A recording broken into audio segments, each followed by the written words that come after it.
The methodical approach adopted in the analysis stage will enable failings and possible solutions to be identified. These solutions need to be systematically evaluated, and only the optimum solution should be considered for implementation.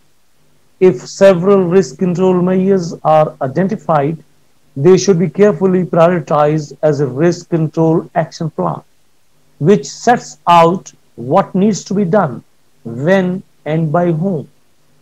Assign responsibility for this to ensure the timetable for implementation is monitored.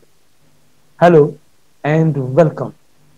I'm your host, Javed. Today we are discussing about the accident investigation process. Step number 3, identifying suitable risk control measures.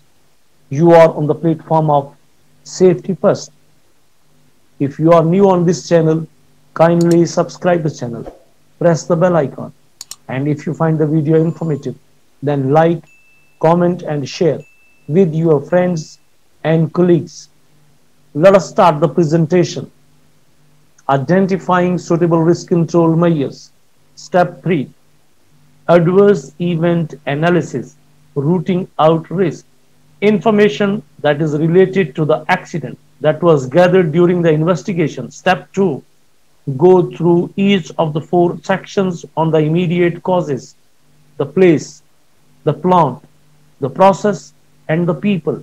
In other words, you can say 4P. If the answer to any of the question is no, then this is an immediate cause of the adverse event under investigation. After identifying the immediate causes, direct your attention to the potential underlying causes, which are set out to the right of the immediate causes identified, and consider the questions under the relevant headings. For example, if the answer to the first question below, were the access and egress adequate, is no, you should consider whether the design of the workplace and the risk assessment for workplace access egress were adequate. Dear friends and fellows, from where we can collect the immediate causes? From the place or premises where the incident happened. If there was anything about the condition of the workplace that contributed to the adverse event, answer the following question, which will suggest other areas to consider. If not, go to plant, equipment, and substances. The place means the workplace. In the workplace, what questions you need to consider? Number 1, were the access and egress adequate? Do you know here what you are looking for? Design and risk assessment. Number 2, were the access and egress points being used? Here control, cooperation and communication elements are important. Number 3, was the workplace suitable for the task in hand? Here again the design and risk assessment matter. Number 4, was there sufficient space for the task in hand? Again the design and risk assessment. Number 5, was the workplace being used as intended? Here you have to look for control and communication. Number 6, were people segregated from hazardous areas, processes, and machinery? Here you will look for control, design, and risk assessment. Number 7, was the work environment, lighting, temperature, and ventilation suitable? Here again you will look for control, design, and risk assessment. Number 8, did the ergonomics of the workstation suit the person using it? Here you have to look for competence, design, and risk assessment. Number 9, was the work area clean and tidy? Routine cleaning program and dealing with spills. What you will look for here? Control, implementation, and risk assessment.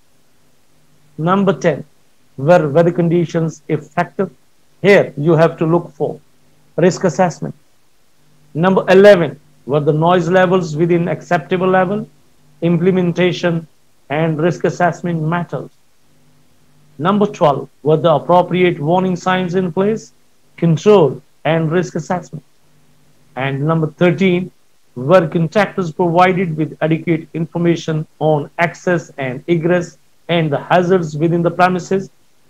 Here you have to consider the cooperation between different groups, communication, and the implementation of the safe work procedures.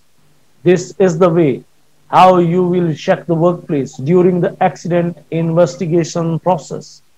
Number two, the plant, equipment, and substances used or generated.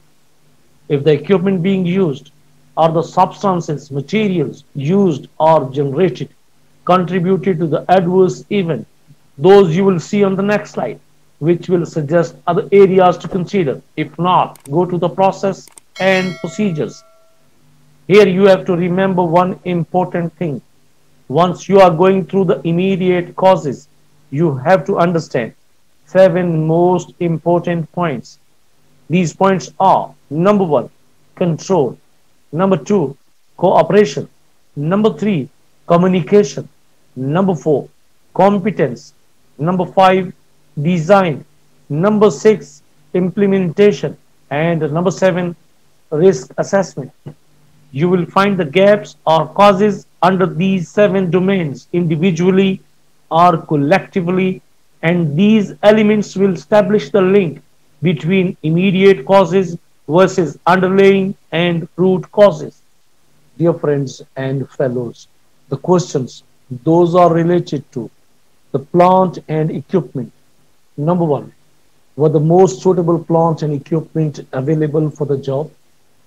Number two, were the plant and equipment used suitable for the person using them? Number three, were the plant and equipment used suitable for the job? Number four, had the plant and equipment been chosen or modified so that its health and safety efficiency could not be improved? Number five, were plant and equipment in working order and adequately maintained? Was there a routine maintenance program? Was there a procedure for repair when a defect was discovered? Number six, were the plant and equipment being properly used? Number seven, were there adequate controls or guards for the safe use of the equipment? Number eight, were the controls or guards fitted, maintained, and properly used? Number nine, were the controls well laid out and easy to understand? Number 10, were the most suitable materials or substances available for the job? Number 11, were the correct materials being used? Number 12, were the materials as specified? Number 13, were the materials or substances used suitable for the job and person? Number 14, were the materials or substances being properly used? Number 15, was exposure to hazardous materials and byproducts adequately controlled? Number 16, if the need for personal protective equipment (PPE) had not been identified, was it safe to do the job without PPE? Number 17, if necessary, was suitable PPE available? Number 18, if necessary, was the correct PPE used? And number 19, if the correct PPE, personal protective equipment, was used, was it used correctly? Dear friends and fellows, you can make a checklist. You can use these questions as a checklist during the accident investigation process. It will help you to find out the immediate, underlying, and root causes, or in other words, direct, indirect, and basic causes of an accident. After discussing about the workplace, plants and equipment, let us discuss now about the process and procedures. If the procedures, instructions, or information contributed to the adverse event, answer the following questions, which will suggest other areas to consider. If not, go to people. Number one, were there safe working procedures and instructions for the task under consideration. Number two, if there were safe working procedures and instructions, were they up to date? Number three, if there were safe working procedures and instructions, were they realistic, accurate, and adequate? Number four, if there were safe working procedures and instructions, did they deal with the circumstances of the adverse event? And number five, if there were safe working procedures and instructions, were the correct ones followed? Number six, if there were safe working procedures and instructions, were they provided or readily available to those carrying out the work? Include contractors. Number seven, if there were safe working procedures, were they policed? Number eight, was the level of supervision adequate? Include contractors. Number nine, were the training needs for the activity identified? Number 10, if there were safe working procedures and instructions, were they used as part of training? Number 11, were contractors working in accordance with agreed method statements and safe systems of work? And number 12, were contractors informed of the safe working procedures they should adopt? All these questions are related to the process and procedures that must be asked and answered during the accident investigation process. Today we are discussing about step number 3 of accident investigation, that is identifying suitable risk control measures. Dear friends and fellows, let us discuss now about people. Those are involved in the accident. If there was anything about the people involved that contributed to the adverse event, answer the following questions which will suggest other areas to consider. Number 1, were the people involved suited for their job, physically and emotionally? Young people need special consideration, competence, skilled, knowledgeable, and experienced. Number 2, was the health of people who could be affected monitored? Number 3, were the people performing their work as expected? Number 4, were workers employed by contractors suitable and competent? Number 5, was the event free of human failings? Was it a mistake? If it was a mistake, consider, was it a slip or lapse caused by fatigue, not enough rest breaks, working excessive hours, already tired, lack of motivation or boredom, being distracted, being preoccupied, for example, angry or excited, being under too much pressure, for example, too much or too many things to do, too little time, taking substances such as alcohol, medicines, or drugs. All these situations can lead to a mistake, and a mistake leads to an accident to happen. If it was a violation, for example, breaking the rules or taking shortcuts, you have to consider underlying and root causes. If your answers to the workplace, plant, procedures, and people identified any immediate cause, consider the relevant underlying and root causes. It is the responsibility of the organization that how we do things and how we make sure they are done correctly. As I told you, there are some important elements. Let us understand here what is the meaning of control. Number 1, were the workplace and work activities adequately supervised and monitored in order to ensure that risk control measures were effective and implemented as intended? Number 2, did the supervisors have adequate resources to carry out their duties? Number 3, were people held accountable for their performance in carrying out their duties with regard to health and safety? And number 4, Were there adequate arrangements for overseeing and controlling contractors? Once there is a lapse due to control, you have to consider all these aspects, especially these four in number. What is the meaning of cooperation? Number one, World Trade Unions, employees and their representatives involved in determining workplace arrangements, preparing risk assessments, and safe working procedures. Number two, did the individuals involved in the incident share information?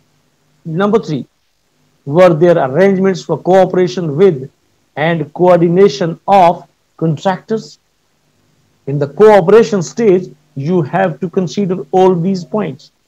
Let us discuss now what you have to look in the communication phase. Number one, were responsibilities and duties clearly set out? Number two, were they clearly understood by those involved? Number three, did everyone involved know who they report to and who reports to them? Number four, was there sufficient up to date information to enable good decisions to be made? Number five, were there adequate arrangements for passing on information at shift changes? Number six, were written instructions, safe working procedures, and product information sheets practical and clear? Number seven, were the instructions and procedures available to all who needed them? Number eight, was communication between workers and supervisors effective? Number nine, was the communication between different departments is effective? And number 10, were there effective communications with contractors and subcontractors? In the communication process, you have to consider all these points. This will help you to find out the exact cause of the accident. Dear friends and fellows, you are watching Safety First.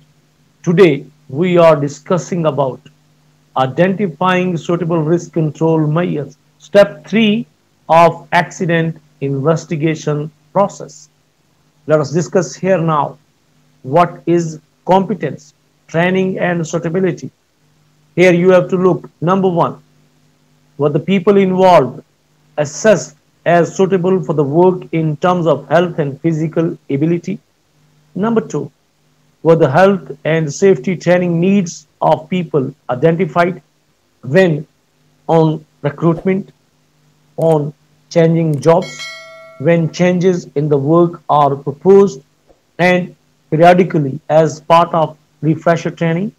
Number three, were the training requirements for particular jobs identified? Number four, was the training effectively delivered with adequate resources, effectively and assessed, and were the training records kept? Number five, was the competence of contractors, subcontractors, employees, and agency workers checked? In the companies, there is manpower, there are resources, there are plants and equipment, there are process and procedures. But if you have everything, still you have to make a better planning and then implementation. How we prepare to do things effectively and efficiently. Number one, were the workplace and equipment layouts designed considering health and safety? Number two, were the controls, displays, etc. of plant and equipment designed to reduce the risk of or prevent human error? For example, misreading dials or operating the wrong switch. If all the things are as per the planning, still the implementation part is remaining, and this may lead to an accident if there are gaps in the implementation process. What you have to look in the implementation. Number one, were there arrangements for ensuring that sufficient and suitable plant, equipment, and materials were available? Number two, were there arrangements for ensuring that sufficient and suitable labor was available? Number three, was there adequate cover for leave or sickness absence available? Number four, were suitable contractors appointed? Number five, were there adequate arrangements for cleaning? Number six, were there adequate arrangements for reporting defects in plant and equipment? Number seven, were there adequate arrangements for carrying out maintenance work? Number eight, were there adequate arrangements for reporting health and safety concerns? Number nine, were there adequate arrangements for reporting near misses and undesired circumstances? Number 10, were there adequate arrangements for carrying out health surveillance? Number 11, were there adequate arrangements for carrying out air monitoring and sampling if required? Number 12, did production targets take account of health and safety? And number 13, were there adequate arrangements for appointing and controlling contractors? Dear friends and fellows, in the implementation phase, you have to consider these points one by one, especially once there is a drastic accident. And during the investigation process, what we have to look in the risk assessment. Risk assessments involve identifying the hazards, identifying who may be affected, and putting in place suitable arrangements to eliminate or reduce the risks to an acceptable level. Here you have to look. Number one, were there risk assessments for work in question? Number two, were they adequate? Did they correctly identify the risks? Were they up to date and reviewed as necessary? Were correct technical standards used? Were adequate risk control measures identified? Were safe working procedures developed? Were there clear conclusions and recommendations? Were employees involved in preparing them? Number three, did the risk assessments result in a risk control action plan with SMART, specific, measurable, agreed, realistic, and time-scaled objectives? Number four, were responsibilities for implementing the risk control action plan set out? Number five, if there had been similar adverse events in the past, had they been investigated? Once you will consider the suitability and adequacy of a risk assessment during the accident investigation process, you have to consider all these points. You are the person who is investigating the accident. You have to consider all these points once you are going to find out the adequacy and the suitability of risk assessment. Let us discuss now the role of management, how we create the environment and set the standards under which all other health and safety activities take place. This all is possible by management. You have to consider, was there a written health and safety policy statement? Did all employees know and understand the health and safety policy statement? Were named partners, directors, and senior managers made responsible for health and safety arrangements? Was there an adequate commitment to health and safety at a senior level? Was this commitment reflected in the actions of directors, partners, and managers? Were sufficient people appointed to assist with health and safety measures? Were the people appointed to assist with health and safety measures adequately trained and competent? Did the health and safety assistants have sufficient authority to carry out their duties? Were the tasks of carrying out risk assessments and preparing safe working procedures given to the competent person? Was the carrying out of risk assessments a high priority? Were adequate resources allocated to health and safety? Was it your policy to learn from adverse event investigations and improve your health and safety performance? Were the recommendations and findings of the health and safety team acted on? Was the work of health and safety team, including managers, safety officers, safety assistants, supervisors, and safety representatives, monitored? Were the health and safety team held to account for their performance? Were there clear and integrated lines of communication and control? Was there a conflict between production and health and safety? Was health and safety performance measured and monitored? Did you seek to improve your health and safety performance as a result of your dealings with the regulatory authorities and other health and safety professionals?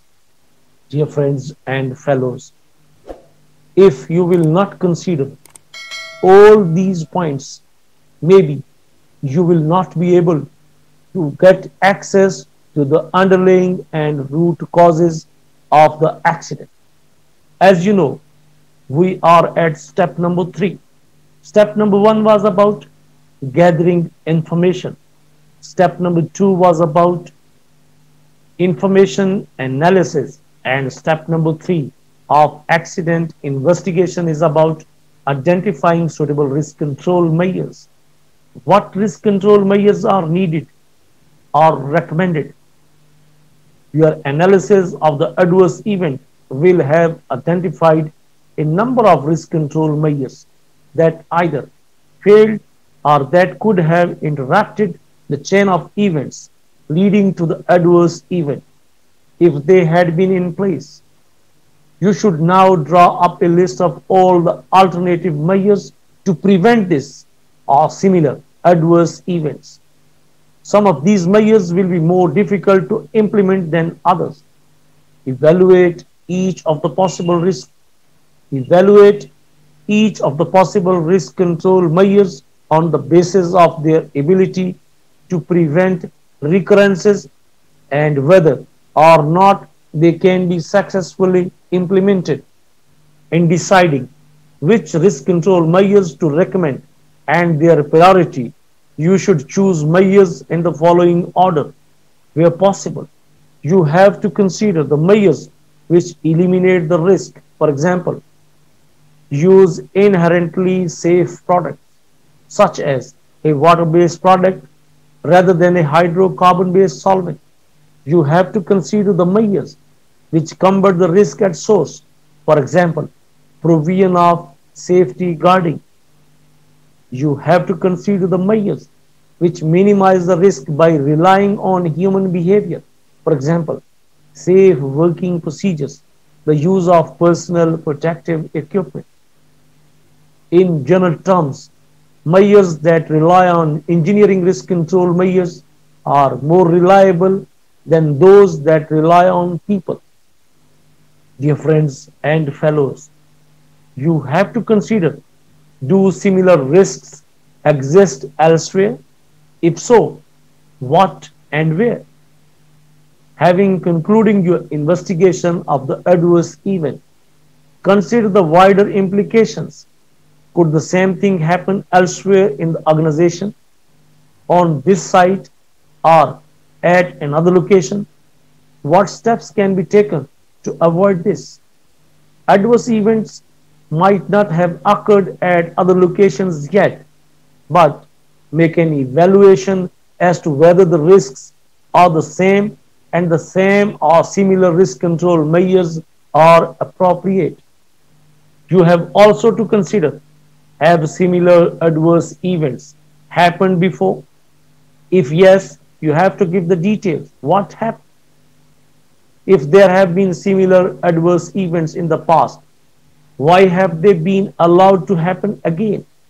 The fact that such adverse events are still occurring should be a spark to ensure that action is taken quickly. You will be particularly open to criticism if you, as an organization, ignore a series of similar accidents. Dear friends and fellows, remember that there is a value in investigating near misses and undesired circumstances. It is often only a matter of luck that such incidents don't result in serious injuries or loss of life at that time.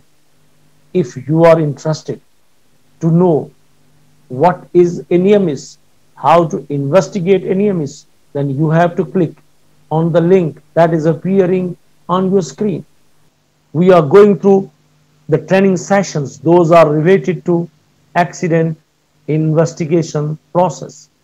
And today we were at step number 3, that was about identification of suitable risk control measures. After gathering the information and after make a sound and solid information analysis, we have learned how to make, how to recommend, how to suggest suitable and acceptable risk control measures. You have to start with engineering controls, and lastly you will end it up on personal protective equipment. And that's all for now. Training session related to suitable risk control measures, step 3 of accident investigation process, is over now. If you have any question, please ask in the comment section. Thanks for watching, and don't forget to like, comment and share the video. Hope to see you soon with a new HSC tutorial. Till then, take care, very good luck, and Allah Hafiz.